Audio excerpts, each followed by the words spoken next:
Hi ළමයි පුරුදු ජීවන රටාවෙන් ටිකක් විතර මිදිලා නුහුරු නුපුරුදු පරිසරයක ඉන්න හින්දා හුරු පුරුදු ගොඩක් දේවල් මට මගේ ඇරිලා. හැබැයි අවස්ථාවක් හම්බුන ගමන්ම පුරුදු මාව මට හම්බ වෙනවා. ඉතින් කවියක් හම්බුණා ඔයාට අහන් ඉන්න මට කියන්න ඕන කියලා හිතුණු. මම ඒක කියන්නම්. වැඩි විස්තර මුකුත්ම නොකිය කවිය විතරක් මම ඔයාට කියන්නම්. හිත නඩු අහන මහ රෑට නුඹව බනවා විමසමි.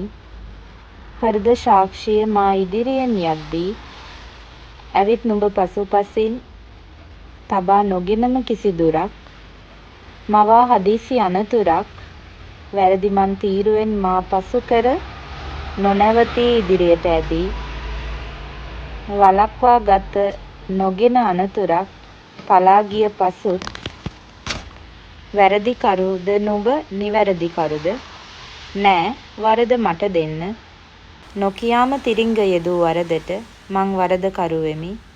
විත්ති කූඩුවෙන් නිදොස්ව බැස යන්න මේ නඩුව පලක් නැති එකක් අපරාධේ කාලේ.